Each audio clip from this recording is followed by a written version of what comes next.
Hey, this is Crystal Waters, and you're listening to Party1019.com. What's up, everybody? How you doing? Bobby Simmons is in the building. And as you can see, in the place to be, sitting directly next to me, ladies and gentlemen, it is the one and only Crystal Waters is in the building. Hey! She is here. Y'all know Crystal Waters do not play. Y'all mess up the song anyway, because sometimes you don't know the title, so you just say la-da-dee, la-da-da. Mm-hmm. Not la-di-da-dee, but la-da-dee, la-da-da. She's in the building. Thank you so much. You know what? Hold on, because we got a lot to talk about real quick. Do you have a minute to hang out with me? Sure, I'm here. Crystal Waters is going to hang out with me for a little bit. Y'all don't disappear nowhere. We got her in the building. Sit tight. Bobby Simmons will be back with Crystal Waters. Tag it! Hey, this is Crystal Waters, and you're listening to Party1019.com. Welcome back. Bobby Simmons is in the building. My special guest, Crystal Waters, is here. And everybody know Crystal Waters. Let me ask you this question real quick. Okay.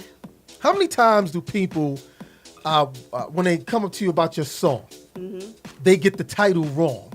Because the actual title is... Gypsy Woman. Gypsy Woman. Yeah. How many people came to you and said, the homeless song? Everybody says la-da-dee, la-da-da. That's I think, no one really realized that's the title, because when the final cut, radio cut, at the end of the song, I was singing, she's a gypsy woman. Right. And they just never got to that Never part. got. All they heard was la-da-dee, la-da-da. So. And what's cool about that is that, first of all, it was a huge, and when I say huge, everybody knows, huge record for you. Everybody and their cousins, so their grandmother, just love dancing to that song. It gets remixed every year. And and re-released. Let me tell you something. Between you, and I have to say this, forgive me for saying this. Between you and Shannon, they can't kill y'all song for nothing. They will. I say Gypsy Woman has a life of its own. Yes. I go and check on her, see how she's doing. Yeah. Because she's still alive and well. Yes, and a fantastic song. But now, actually, tell us a little bit about how you actually got started in the business, because some people story be told all over, in the club scene, that you was actually discovered by, and this could be false, by a DJ. You give us an insight on how people think I was homeless. Well, I hear that one. I mean, there's stories around, but that one I know I heard. So, I'll tell you from the beginning. I'm from a musical family, as it were. My father was a musician. My aunt was Ethel Waters, very famous in the 40s. I don't think they heard you. You mumbled that. You mumbled that. I don't think they heard.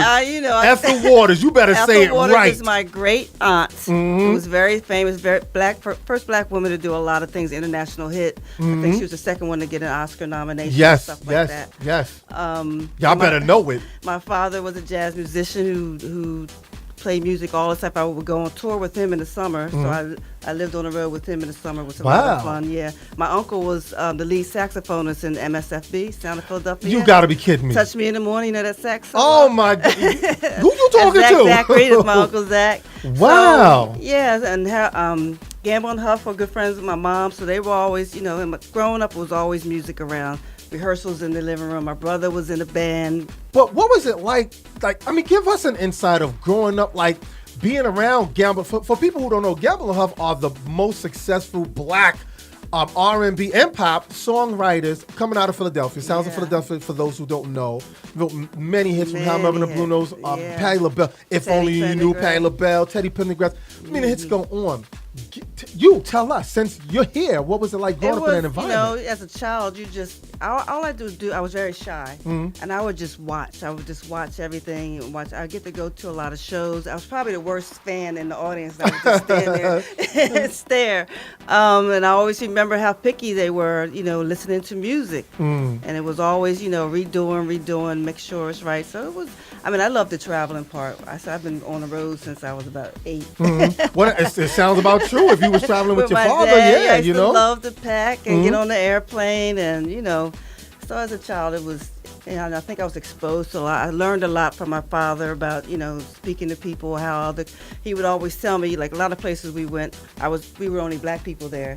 So he said, you may be the only one they meet, so you represent the whole community, so you make sure you act according properly, and someone offers you a gift, like if you want a soda, you say yes, thank you, if you're thirsty or not. Right, yeah. So I Just learned, the mannerism. I got to be around different cultures, like Russians and just traveling around. I'm around them right now. But Yeah. So it was, I think, in hindsight, I didn't know what was going on. It was a really, kind of led up to what, where I am now. I didn't, I had no idea I was going to be a singer when I was a child. But, after you look back, you can see how it happened. Right. So you absorbed a lot, too, being involved in traveling. Do you still like to travel today? Like, is traveling still exciting for Crystal? Because a lot of artists now who've been recording records for so many years, they're like, oh, I'm just so tired of traveling. And what about you? Yeah, I say they pay me to travel. Once I get there, that's the fun part. Right. I've gotten it down so packed how to get through the airport and what to do and everything. I kind of got this system down, so I kind of enjoy doing that. Right. But sometimes, I don't. America is fine. I do a lot overseas, and sometimes when you get back, you don't bounce back like you used to. I need an extra day or two. Mm-hmm. But I don't mind. Going maybe to London and stuff. Or it's when you go to Asia, Australia. Place that far, or South Africa, South America. If you go down to Chile at the bottom, it kind of those are the hard ones. Those are the ones I'm like. And you out there a lot because you travel a lot overseas. Because overseas they definitely they love you. I had a couple more hits after. Most Americans just know Gypsy Woman, but they know 100% Pure Love. Yeah, but I've had My Time was big overseas, and Destination Calabria went number one in over like 30 countries. So that one really. And I just last year Testify went really big in London, UK, on Radio 1 and stuff. So tell us, how did you come across the song Gypsy Woman? Okay, so what happened was what you asked me in the beginning was I was working. I had 2 little kids and I needed more money, and an opportunity came up for a background singing. Nice. Job. One of the little kids, the one that's here with us right now. All right, Lindsay's here. But so I got the job, got in the studio, and I was like, this is where I'm supposed to be. My light bulb went off and everything. So I realized, I did this for another artist, that I would have to start writing for myself. And I used to write poetry all the time. I was like, oh, Crystal, you know how to write. So I hooked up with keyboardists, and we wrote some songs. And in Washington, D.C., there used to be a music conference. Right. So we went down there, snuck in the back, because we didn't have any money. And the first people I saw were the Basin Boys. They had these really cool leather jackets and Basin Boys. And so they were out of Baltimore, and they were doing dance music, which I really hadn't heard before, really meeting them. Just late at night, they would play dance music on the radio. So I handed them my cassette. I was doing more of a Sade thing. I wanted to be Sade. If you see the Gypsy Woman video, I had the ponytail and everything. And they took my cassette and called me that night and said, we want to sign you. We love your songwriting style. We want to shop it. And they said, in the meantime, would you mind writing to some of our tracks, some of our dance tracks? We want you to keep, as long as I can write the way I write. We said, we want you to write that way, but put it over these dance tracks. And I think the first 2 tracks they sent me was Gypsy and Making Happy. Okay. And I ran out and got a little 4-track recorder, and I wrote those both. I went back to Baltimore and sang Gypsy Woman for Teddy. I just remember Teddy falling out of the chair. So they put Gypsy Woman on my cassette, and they shopped it, and I got signed right away. So in other words, real quick, going back to you were really into like Sade, so that means you were more of an R&B soulstress kind of person. So then you accidentally got involved in dance house music, which now people kind of stigmatize you in, which is nothing wrong with that. I wanted to be a dancer. Once I got in it, I was just called me a dancer. A lot of the other girls didn't know. I just happened to sing this song, but I'm an R&B. But I got into the culture, into the community, and I really enjoyed. They were very positive, uplifting people. Right. And I came up here to New York with all the houses and all that. I got involved in all that, so I really liked, being different. Right. You know what I mean? It was a lot of competition out there in R&B. Yes, it was. Yeah. They was making a big change then. R&B and hip hop was merging. They was marrying together, boy. So but that's good. At least that we know, we hear from you that you do have taste in other music, but you got comfortable like, hey, this is, because again, it exposed you. Like you said, haven't heard anything like that before. Yeah, you have to also know jazz music. I come from a jazz music family, was the original dance music. So I always loved up-tempo stuff. And I grew up in South Jersey across from Philly, from the sound of Philadelphia. So that's all we heard was OJs. But that's all lyrics and stuff. Right. OJs were very positive and uplifting and all that kind of stuff. So definitely, yeah. I think I took some of that and just put it in. I tell people Gypsy Woman is a jazz vocal. I don't think they realize it. So no, I don't think they do. I mean, literally, if people listen to it, it sounds like a horn. Yeah, exactly. Exactly. Only musicians talk like that. You know that, right? Musicians talk like they'd be like, what they talking about? They say things like, sing like a flute, and you'd be like, well, what does that mean? I learned that from Patty Austin.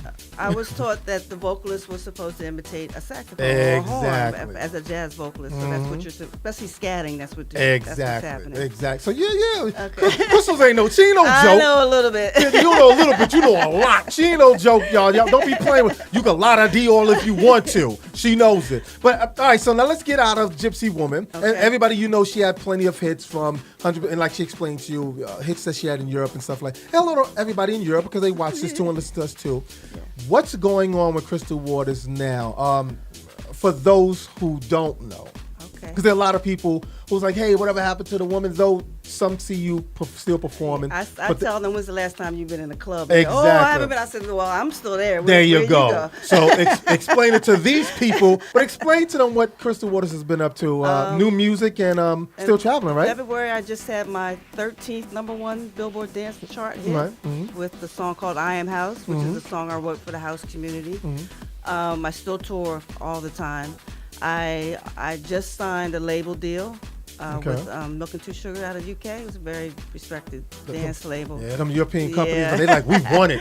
They so hungry. now, I told myself no more contracts because I got caught up in contracts back in the day. But I ended up doing a label deal where I can release my stuff and sign artists. I'm very excited about that. Oh, great. How do you feel about now, because from the time that when we was coming up, the 90s and late 80s and 90s, the digital age.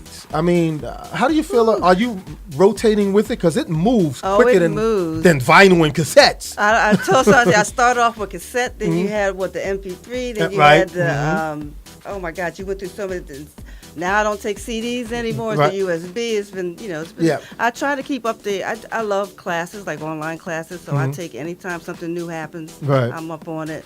I mean, I love the fact now, the social media, especially as the independent artist. Right. It allows you to get in and get it done. You know what I mean? You don't have to answer to nobody. You don't have to. You can't blame anybody else but you. Exactly. So I think it's hot. But actually, give your Instagram information, please. Instagram is Crystal Waters. Twitter is Crystal Waters 1. Facebook is I Am Crystal Waters. My website is IamCrystalWaters.com. So now we're expecting new music. Actually, you got something else too. You want to drop something heavy? Yeah, I got a new song called Heavy. Look at that. It should be coming out on Defective Records early next year. Okay. I also have a Christmas song coming out. So this year I finally sat down, took some time, and picked a good song. Well, good. Well, I'm going to look forward to hearing that because I love Christmas songs, Okay, so now let me ask you this question. Everybody now is doing television biopics and stuff like that. And actually, I'm hoping movies is in your future too as well. Will it be? Will movies be in your future? Or you're not the actress type? Well, not the actress type. A play might be in the future. Oh, perfect. That's good. About house music, Oh, you definitely need to let us know about it. And they need to do a documentary on you as well, because people need to know a lot about your history. Are you planning to work on something like that? Well, they're doing an unsung episode on perfect. Which they told me either November or January, but we got a lot of good people in there, so good. So you'll hear my whole childhood story and see. Good. Well, I got part of it already, knowing how she grew up and how she traveled with her father and everything. So this is going to be really, really great. Yeah. Well, you deserve it, and actually, blessings to you, and we're going to continue to give more blessings to you. I'm here to support you, whatever you need. And next is we here to support anything that you are doing. Hey, la-da-dee, la-da-da, Crystal Waters is in the building. Bobby Simmons will be back. Y'all don't move nowhere. Tag it! Hey, this is Crystal Waters, and you're listening to Party1019.com.